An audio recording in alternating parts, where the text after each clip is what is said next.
दिल्ली की भीड़-भाड़ वाली सड़कों में रहने वाला आरव एक साधारण सा लड़का था। वह इंजीनियरिंग की पढ़ाई कर रहा था, लेकिन उसका दिल पढ़ाई से ज्यादा कविता और शायरी में लगता था। अक्सर वह अपनी डायरी में दर्द और मोहब्बत के किस्से लिखता। कॉलेज के पहले ही दिन उसकी मुलाकात आयुषी से हुई। आयुषी एक मासूम सी, हंसमुख और समझदार लड़की थी। पहली बार जब आरव ने उसे देखा, तो जैसे उसकी दुनिया थम गई। आयुषी की मुस्कान उसे अंदर तक छू गई। आरव को पहली बार लगा कि उसकी अधूरी कविताओं को शब्द मिल गए हैं। धीरे धीरे दोनों की दोस्ती गहरी होने लगी। आरव हमेशा आयुषी के लिए छोटी छोटी कविताएं लिखकर सुनाता और आयुषी उसकी बातों पर खिलखिलाकर हंस देती। समय के साथ आरव का प्यार गहराता गया, लेकिन वह अपने दिल की बात कहने की हिम्मत कभी नहीं जुटा पाया। कई महीनों तक चुपचाप उसे चाहने के बाद एक दिन आरव ने तय किया कि अब वह आयुषी से अपने दिल की बात कहेगा। वह उसे कॉलेज की लाइब्रेरी के पीछे पुराने पेड़ के पास बुलाता है। दिल धड़क रहा था, हाथ कांप रहे थे, लेकिन आरव ने हिम्मत जुटाकर कहा, आयुषी, मैं नहीं जानता कि यह सही है या गलत, लेकिन मैं तुम्हें चाहने लगा हूं। मेरी हर कविता, हर ख्वाब, हर सांस सिर्फ तुम्हारे लिए है। आयुषी कुछ देर तक चुप रही। उसकी आंखों में आंसू थे। फिर बोली, आरव, मैं तुम्हारी सच्चाई समझ सकती हूं, लेकिन मेरे पापा कभी नहीं मानेंगे। हमारी जाति अलग है, हमारी दुनिया अलग है। यह सुनकर आरव का दिल टूट गया, लेकिन आयुषी ने धीरे से उसका हाथ पकड़ते हुए कहा, मैं तुम्हें खोना नहीं चाहती। चाहे पूरी दुनिया खिलाफ हो जाए, मैं हमेशा तुम्हारे साथ रहूंगी। उस पल आरव को लगा जैसे उसने पूरी दुनिया जीत ली हो।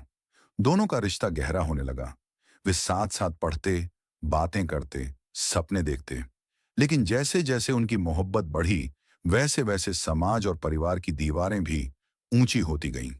आयुषी के घर वालों को जब इस रिश्ते के बारे में पता चला, तो उन्होंने उसे घर से निकलने तक से रोक दिया। फोन तक छीन लिया गया। आयुषी कई रातें रोते रोते बिताती और आरव उसकी आवाज सुनने के लिए तरसता। एक दिन आयुषी ने किसी तरह चुपके से आरव को कॉल किया। आरव, मैं थक गई हूं। मुझे डर लगता है कि कहीं मेरे पापा तुम्हें नुकसान न पहुंचा दें, लेकिन मैं तुमसे बिछड़ना भी नहीं चाहती। आरव ने दृढ़ आवाज में कहा, आयुषी, हम लड़ेंगे, दुनिया से, हालात से, सबसे, लेकिन मैं तुम्हें कभी छोड़ूंगा नहीं। दोनों ने तय किया कि पढ़ाई खत्म होने के बाद वे शादी करेंगे।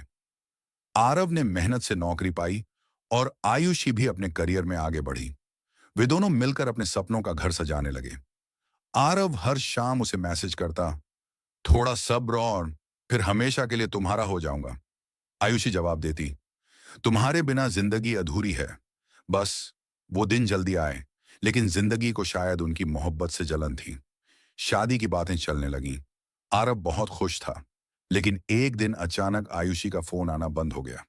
आरव परेशान होकर उसके घर पहुंचा, लेकिन गेट पर गार्ड ने रोक दिया और कहा, मैडम की शादी हो रही है, आप दोबारा यहां मत आइए।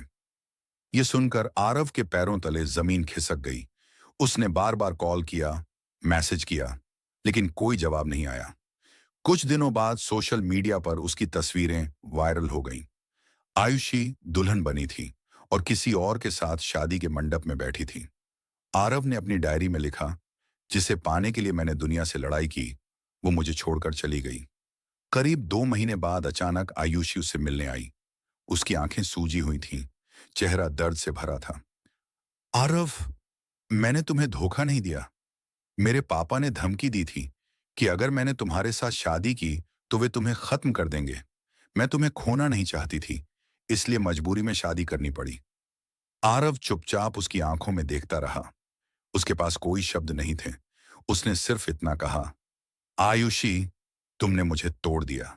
मैं तुम्हें कभी दोष नहीं दूंगा, लेकिन अब मेरी मोहब्बत सिर्फ मेरी यादों में रहेगी। आयुषी फूट फूट कर रोई और चली गई। उसके बाद आरव ने खुद को शायरी और कविताओं में डुबो लिया। वह अब भी मोहब्बत करता था, लेकिन सिर्फ यादों से। उसकी डायरी अब सिर्फ दर्द की कहानियों से भरने लगी। कभी कभी वह वही पुराना पेड़ देखता जहां उसने पहली बार इजहार किया था। उसकी आंखों से आंसू बह जाते और होंठों पर सिर्फ यही शब्द आते, कुछ मोहब्बतें मुकम्मल नहीं होती, लेकिन उनका दर्द हमेशा जिंदा रहता है। ये कहानी हमें सिखाती है कि सच्चा प्यार हमेशा आसान नहीं होता। कभी हालात, कभी समाज, कभी मजबूरी, मोहब्बत की राह में रुकावटें आती हैं। लेकिन सच्चा प्यार भले ही अधूरा रह जाए, उसका दर्द और उसकी यादें इंसान की रूह में हमेशा जिंदा रहती हैं।